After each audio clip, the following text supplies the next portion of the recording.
नमस्कार दोस्तों, मैं हूं वंदना भारती और आप देख रहे हैं कमोडिटी इनसाइट्स। आज वायदा बाजार के अलावा कुछ ऐसी भी न्यूज़ है जो मार्केट पे इम्पैक्ट डाल सकती है और खासकर कि डेरिवेटिव मार्केट पे भी इम्पैक्ट डालती हुई नजर आ सकती है।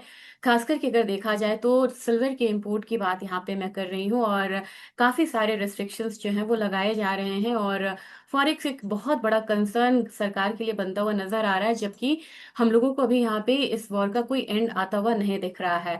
अब यहाँ पे न्यू रूल्स न्यू रेगुलेशंस आ रहे हैं और ये चीज देखा जा रहा है कि कस्टम ड्यूटी लगाने बढ़ाने के बाद उसके बाद भी हम लोगों ने देखा है कि जो जितने भी जो लूफहोल्स हैं सिल्वर के आने का इंडिया में, सरकार उस पर काम कर रही है और उसे कोशिश है कि वो यहाँ पे आने कम हो जाए या मतलब कि बिल्कुल रेस्ट्रिक्टेड यहाँ पे रहे।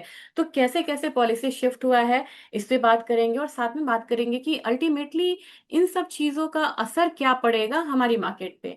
क्योंकि सिल्वर जो है वो वायदा बाजार में भी ट्रेड होता है, वो हम खरीदते भी हैं। तो किस तरीके से इम्पैक्ट मतलब आएगा, अगर आप देखेंगे तो सिस्टमैटिक वे में जो डीजीएफटी है, यानी कि इसे हम कहते हैं directorate general of foreign trade, और इसके थ्रू ही मतलब जितने भी जो आपका व्यापार होता है, इंटरनेशनल ट्रेड होता है, वो इनके परव्यू में आता है। तो अगर आप देखेंगे उन्होंने क्या करा था, उन्होंने क्या किया था, फ्री से रिस्ट्रिक्टेड की श्रेणी में रखा था सबसे पहले सिल्वर प्राइसेस को। और यहाँ पे गवर्नमेंट से लाइसेंस लेना इन एडवांस जरूरी हो गया था, तभी शिपमेंट्स यहाँ पे बढ़ती, इसका मतलब मेन रीजन यही है। लेकिन अगर आप देखेंगे कि घटनाक्रम कैसे कैसे हुआ, मिड मई से पहले सिल्वर हम कुछ भी आयात कर सकते थे, इस पे कोई रेस्ट्रिक्शंस नहीं था। लेकिन मिड मई में यहाँ डिसीजन लिया गया कि 99.9% प्योरिटी का जो सिल्वर बार्स और सेमी मैन्युफैक्चर्ड जो मतलब फॉर्म है, वो रेस्ट्रिक्शंस के अंदर में आ गया। यानी कि अब आपको उसको इंपोर्ट करने से पहले परमिशन लेनी होगी और कुछ बैंक्स को यहाँ पे डिप्लॉय किया गया था कि इन इन बैंक्स के थ्रू आप ले सकते हैं। इसके बाद फिर अर्ली जून में, यानी कि कल के दिन में, हम लोगों ने क्या आता हुआ देखा। अब यहाँ पे क्या हो रहा था कि ये सिर्फ दो चीजों पे था, बाकी फॉर्म में सिल्वर जो है वो अपने बाजार में आ रही थी और अपना जो फॉरेक्स था वो बाहर जा रहा था। अब सरकार ने इसे एक स्टेप और बढ़ते हुए टाइट करा। उन्होंने करा कि ये जो रेस्ट्रिक्शंस है वो कहाँ पे बढ़ गया अर्ली जून में, सिल्वर ग्रेन, सिल्वर पाउडर और अदर जो अनरॉड फॉर्म्स होता है ना, जितना भी मतलब कि जैसे सिल्वर प्लेटेड, गोल्ड प्लेटिनम पे जो सिल्वर्स लगे होते हैं, उन सब चीजों पे भी ये रेस्ट्रिक्शंस जो हैं वो लगे हैं। अब ज्वेलरी कॉरिडोर्स की बात है, वहां पे भी रेस्ट्रिक्शंस जो हैं बढ़े हैं। तो अगर आप देखेंगे तो separate targeted restrictions apply to unstudded silver item, यानी कि जो अनस्टडेड, जिसमें ये मतलब जड़े हुए जड़ाऊ चीजें नहीं है, और इंक्लूडिंग मतलब कि ये जो प्रेशियस मेटल पे स्टडेड ज्वेलरी होती है, उनको भी मतलब यहाँ पे रिस्ट्रिक्टेड श्रेणी में रखा गया है, ताकि डिस्गाइज्ड इंपोर्ट यहाँ पे ना हो। अब यहाँ पे कैसे ये जो चैनलाइज हो रहा है, स्ट्रिक्ट चैनलाइजेशन और हाई टैरिफ है, ये कैसे काम करेगा। तो अब आपको जब इंपोर्ट करना है तो आरबीआई नॉमिनेटेड बैंक्स के थ्रू कर सकते हैं, डीजीएफटी जो मतलब कि ट्रेडिंग एजेंसीज को जिसको नोटिफाइड करेगी, उनके थ्रू आप मतलब कि इंपोर्ट कर सकते हैं। और क्वालिफाइड ज्वेलर्स, यानी कि क्वालिफाइड ज्वेलर्स किन के through, international India international bullion exchanges के थ्रू। तो ये आपको तीन मतलब कि चैनल्स हो गए जहां से आप मंगा सकते हैं। और टैरिफ बैरियर तो आपको हायर साइड है ही है, ये 6% से 15% पे आता हुआ दिखाई दिया था। अब इसको हम यहाँ पे अगर मान लेंगे कि एग्जाम्प्टेड यहाँ पे क्या है, जो कि फुल्ली एग्जाम्प्टेड है और वहां पे कुछ भी अप्लाई नहीं होता, ये है 100% एक्सपोर्ट ओरिएंटेड यूनिट्स जो हैं उनको यहाँ पे, यानी कि ज्वेलरी अगर आप एक्सपोर्ट कर रहे हैं तो आपको यहाँ पे ये रिस्ट्रिक्शंस नहीं लगेंगे। और स्पेशल इकोनॉमिक जोन है जो कि आपको मतलब कि इंडस्ट्रियल सेक्टर में जो यूज होता है, वहां पे आपको इसका रिस्ट्रिक्शंस नहीं लगेगा। लेकिन अब इम्प्लीकेशंस क्या आ रहे हैं यहाँ पे, सप्लाई डिसरप्शंस आपको बढ़ेगा। अब ये लाइसेंसिंग सिस्टम हो जाएगा, तो हमारा जो विदेश से आने का जो मतलब समय सीमा है, एक तो वॉर की वजह से भी बढ़ी, और अब यहाँ पे डीजीएफटी के लाइसेंस अप्रूवल, ये चीजें जो हैं इसको बढ़ाएंगे। इन्वेस्टमेंट शिफ्ट यहाँ पे हुआ था, इस बात को ध्यान में रखना होगा, क्योंकि सिल्वर बार से ज्यादा अगर हम देखें तो मतलब कि ज्वेलरी से ज्यादा, जो हम ट्रेडिशनल ज्वेलरी पहनते हैं, उससे ज्यादा सिल्वर इंपोर्ट हुआ था। क्यों? वो हुआ था ईटीएफ में डिमांड बढ़ने की वजह से और फिजिकल बार की वजह से बढ़ा था। और उसके बाद अब इसका इम्पैक्ट क्या होगा, अभी जो मैं आपसे बोल रही हूँ कि सिल्वर डिस्काउंट में चल रहा है एज कम्पेयर टू वायदा बाजार, यानी कि आप सुनार के पास जाएंगे तो आपको सस्ता ज्वेलर देंगे, मतलब सिल्वर देंगे। एज कंपेयर कि आप एमसीएक्स पे यहाँ से लेते हैं। तो धीरे धीरे यहाँ पे डोमेस्टिक प्रीमियम जो है वो बढ़ता हुआ आपको नजर आएगा। तो ये हम कह सकते हैं कि ईरान और यूएस के वॉर का एक रिpercussions है, एक आपको मतलब परिणाम है, जो कि हमारे यहाँ सिल्वर को रिस्ट्रिक्ट किया जा रहा है। अब हम सीधा सीधा चलेंगे अपने मतलब बाजार पे, क्योंकि यहाँ पे ओवरऑल देखा जाए न्यूज आपको भी पता है कि सारी जो मतलब कि पीस डील थी वो हो ही रही हैं, उस पे स्टेटमेंट आ ही रहे हैं, लेकिन वॉर भी हो रहा है और दोनों चीजें साथ साथ हो रही हैं और इंटेंसिटी अभी हायर साइड है। जब इंटेंसिटी हायर साइड है तो आपको इसका जो इम्पैक्ट है सीधा सीधा आपको दिखना शुरू हो जाएगा क्रूड ऑयल में, और फिर आपको इसका इम्पैक्ट दिखना शुरू हो जाएगा आपको डॉलर इंडेक्स में। तो मेरे ख्याल से जैसे ही आप यहाँ पे डॉलर इंडेक्स में देखेंगे तो अब यहाँ पे एक अपसाइड जो है वो बढ़ता हुआ नजर आ रहा है, 99.5 की तरफ हम बढ़ते हुए जा रहे हैं।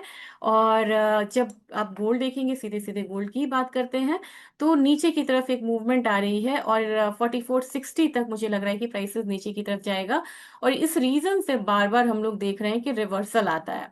तो ये रिवर्सल वाला जोन भी आपको रहेगा, तो थोड़ा सा जो प्रेशर है वो बढ़ता हुआ दिख रहा है। हालांकि हमारे यहाँ अगेन यहाँ पे 0.67% का फॉल है, हमारे यहाँ सिर्फ 0.3% का एक फॉल है। अगेन आपको रुपया जो है सामने आ रहा है, आप देखिए। तो आज के दिन में आपको कैलकुलेट करके बताती हूँ, 0.3 और 0.55 अगर मान के चले मतलब कि, तो थोड़ा ये फॉल को मतलब कि नलीफाई कर रहा है। जितना फॉल यहाँ था उतना अभी हमारे बाजार में नहीं आ रहा है, क्योंकि हमारा रुपया जो है कितना ज्यादा मतलब कि डिप्रिशिएट होता हुआ नजर आ रहा है। अगेन ये 96 की तरफ जा रहा है। तो भारतीय बाजार में इतनी गिरावट यहाँ पे आती हुई नहीं दिखाई देगी। तभी मैंने कहा था कि 1.58 का जो लेवल है और 1.58 500 वो लेवल आता हुआ दिख सकता है। ये वाला जो लेवल है आप मान के चलिए कि फॉल आएगा तो 1,58,100 के करीब गोल्ड जो है आ सकता है। बायस क्लियरली यहाँ पे एक डाउनसाइड का है। सिल्वर में डाउनसाइड बायस है, ये मॉर्निंग में भी मैंने कहा था। अब यहाँ पे $73 यानी कि अपने सपोर्ट के पास जाती हुई कमोडिटी दिख रही है। हमारे बाजार में आज जो फॉल है वो डीप हो सकता है, 2,64,000 के करीब का है, और यहाँ पे 2,61,000 के करीब जाता हुआ दिखाई दे सकता है ये नंबर। ऑयल में मैंने 9200 बोला था ऑलरेडी, 92 से 9400 बोला था, वो हम बाद में बात करेंगे, लेकिन पहले नाइमेक्स की बात करेंगे। नाइमेक्स में यहाँ पे आपको धीरे धीरे हम $98 की तरफ बढ़ते हुए दिखेंगे और यहाँ से अच्छा खासा रिवर्सल है। और एक चीज आप याद रखिएगा, कई बार मैंने आपसे ये कहा है कि 88 $85 जो है वो मेजर सपोर्ट है, वहां से बार बार कमोडिटी वापस जाती है। क्योंकि रियल टर्म में अभी यहाँ वायदा बाजार जितनी कमजोरी दिखाए, ये देख रहे हैं ना, ये लेवल है, यहाँ से अभी बहुत ज्यादा चेंजेस नहीं आए हैं और इन्वेंट्री यहाँ पे बहुत ज्यादा कम होने की मतलब गुंजाइश है। जो कि अगर स्ट्रेटेजिक रिजर्व कम होने लगेगा तो ऑयल प्राइसेस यहाँ पे और बढ़ते नजर आएंगे।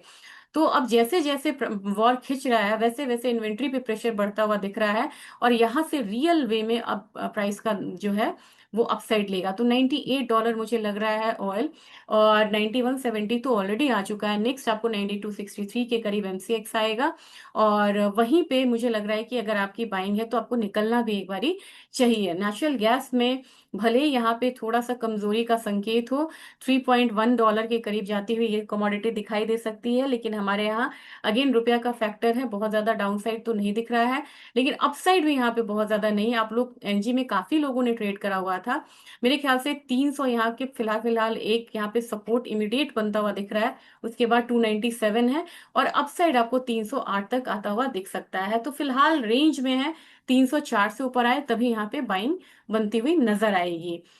एल्यूमिनियम अब यहाँ पे एक बारी हल्का सा करेक्शन लेता हुआ दिख रहा था, 397 मैंने बोला था एग्जैक्ट 397.1 के करीब है। अब यहाँ से एक डाउनसाइड आता है तो ये गैप, ये वाला गैप फिल करेगा और नीचे की तरफ प्राइसेस अगर 392 का लेवल भी आता हुआ इंट्राडे में आपको दिखाई दे सकता है। जिंक 373 के करीब है। अब ये कमोडिटी थोड़ी सी थकी हुई है, बहुत ज्यादा गिरावट इसमें नहीं है क्योंकि बार बार रिवर्सल आता है, तो 370 तक हम जिंक को मानेंगे। जबकि कॉपर की बात की जाए तो कॉपर में भी आज एक फॉल है, और यहाँ पे आपको 1365 का लेवल जो है वो आता हुआ दिखाई दे सकता है। आज का दिन जो है वो निकल के लिए भी थोड़ा सा बेयरिश है, और प्राइसेस नीचे की तरफ 1830 आ सकता है। तो क्लियरली आज बेस मेटल के लिए एक बेयरिश डे हो सकता है। जबकि अगर हम बात करेंगे ये काउंटर की, एग्री काउंटर की, तो मुझे लग रहा है कि दबाव हर जगह यहाँ पे है। आप लोग पूछ रहे थे जीरा के बारे में, जीरा में कब साइड आएगा भी, तो 19,200 तक ही यहाँ पे आएगा। जबकि टर्मरिक में मुझे लग रहा है कि अब यहाँ पे आपको 15,800 तक का लेवल आ सकता है। कार्डमम एक अच्छी कमोडिटी है, जो कि 3,000 तक का लेवल, 3,000 क्या, मुझे लग रहा है कि 2950 तक आता हुआ दिखाई दे सकता है। जबकि प्रेशर आपको अब दिख रहा है, कल इसने, मैंने कहा था हायर साइड आएगा, आया भी, लेकिन सस्टेन नहीं किया। एक दोजी बना के इसने यहाँ पे बंद किया और आज डाउन साइड है। तो मुझे लग रहा है 5914 तक यहाँ पे ग्वारसीड आ सकता है इंट्राडे में, और ग्वारगम में मुझे लग रहा है कि 1100 थ्री 11,360 का तक का जो लेवल्स है वो आता हुआ हम देख सकते हैं। तो ये ग्वार काउंटर हो, चाहे आपको स्पाइसेस काउंटर, स्पाइसेस काउंटर में तो रिवर्सल लग रहा है, ग्वार काउंटर में मुझे एक डाउन साइड लग रहा है। और अगर ओवरऑल देखा जाए तो नेचुरल गैस में हो सकता है कि बाद में एक रिवर्सल आता हुआ हम देख सकते हैं। जाने से पहले एक बारी जरूर देखिएगा कि इकोनॉमिक कैलेंडर्स में आज क्या क्या डेटा है। डेटा यहाँ पे काफी इंपॉर्टेंट है। 3 जनवरी, 3 जून है, सॉरी। और यहाँ पे जो डेटा है ये आपको आना शुरू हो जाएंगे 5:45 से ही इनफैक्ट। और नॉन फार्म एम्प्लॉयमेंट चेंज है। एम्प्लॉयमेंट चेंज में अब थोड़ा सा पॉजिटिव डेटा है। ग्लोबल सर्विसेज पीएमआई हल्का निगेटिव है। आईएसएम नॉन मैन्युफैक्चरिंग प्राइसेस है, इसका दिया नहीं है। जबकि आईएसएम नॉन मैन्युफैक्चरिंग पीएमआई में जो है वो हल्का सा इंप्रूव होके आने की उम्मीद है। लेकिन क्रूड ऑयल की इन्वेंट्रीज कम गिर रही हैं, लेकिन है डाउन साइड में। तो 8 बजे के करीब हो सकता है कि क्रूड ऑयल की इन्वेंट्रीज में आपको ज्यादा, मतलब कि एक डाउन साइड जो है वो देखने को मिल सकता है। और आप लोगों से मैं एक अलग से वीडियो में बात करूंगी, क्योंकि काफी लोग बोलते हैं कि मेंबरशिप चाहिए, तो मैं उस पर ज्यादा बात करती नहीं हूँ। अगर आपको मेंबरशिप लेनी है ट्रेडिंग पर्पज से या फिर निवेश के पर्पज से, तो हमारा एक कमोडिटी का टेलीग्राम चैनल है। मैं एक छोटे से वीडियो में आपको वो लिंक बना के दे दूंगी। और जिन लोगों को भी वो चाहिए होगा, क्योंकि अभी ऑफर भी ऑन गोइंग है, समर सेल है, तो वहां पे आप उस लिंक के थ्रू ज्वाइन कर सकते हैं। तो जल्दी मैं वो वीडियो बनाऊंगी। Thank you.